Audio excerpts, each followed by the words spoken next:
Hey coin collectors, and welcome to DC Coin Will Coin Channel. And there it is, the Connecticut 1999 United States quarter dollar from the state quarter series. It says Connecticut at the top, 1788 here, and down here it has this huge tree, the so-called Charter Oak from Connecticut. The Charter Oak was the spot at which Connecticut originally became a colony and was granted some of its own self-control. And that was a long time ago, in 1666. And in Britain, it was King Charles II who gave the so-called Connecticut Charter, which was signed under the Charter Oak. The Charter Oak, unfortunately, is no longer there. In August 21st, 1856, it blew down. You can still get pieces of it, and there's still a lot of things named after it, including the Charter Oak Bridge and Charter Oak School, and so there's all kinds of stuff that has something to do with the Charter Oak in Connecticut, and that's why they kept it. Their first kind of glimpse of independence was the charter, and you can see here it says the Charter Oak. Here it says 1999. Underneath it says E Pluribus Unum. This coin, as all of the state quarters, was designed by someone that the state of Connecticut chose, and there it is right there. And this is a great design. It's just really hard to light it up so that you can see it on a video. And this is T. James Farrell. And so you see right down here there's a T, a J, and an F for T. James Farrell. You'll notice that this one's really shiny. This is not the Silver Mint Series one, however. This is the regular uncirculated set, and this one, of course, is from the Denver Mint. It says United States of America at the top, quarter dollar underneath. George Washington is facing the left, liberty under his chin, and in God we trust behind him. If we look way down in here, we see that there is a JF and a WC. Now, in 1999, this is the fifth of the first year. So in 1999, they came out with this United States State Quarter Series.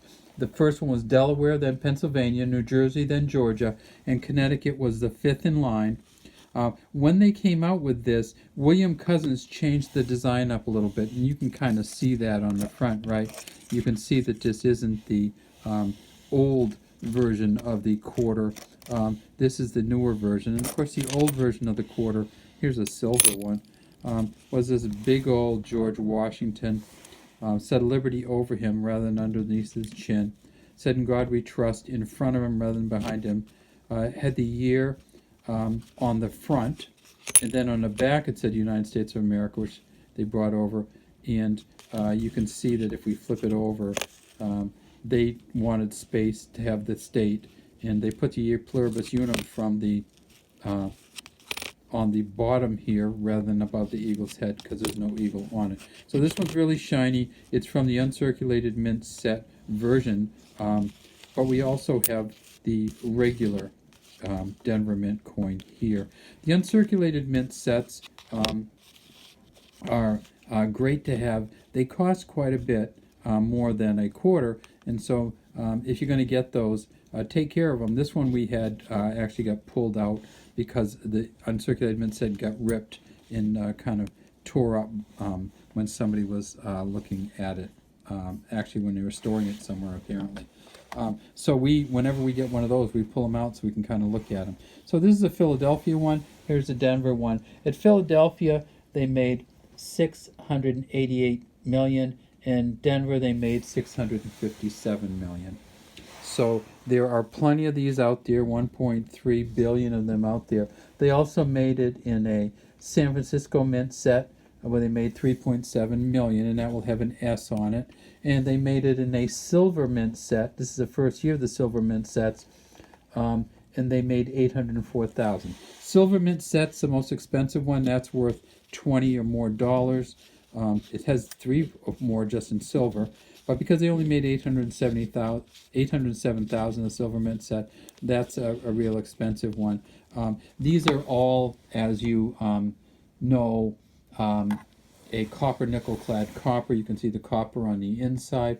They weigh 5.67 grams for the copper nickel clad ones, If you get a silver one, it weighs about 6.2 grams, so it's quite a bit more weight, and it'll only be silver on the side if you get a silver one, just like that 1964, just like that 1964 where you can't see any copper in it. That's because in 1964 it was 90% silver.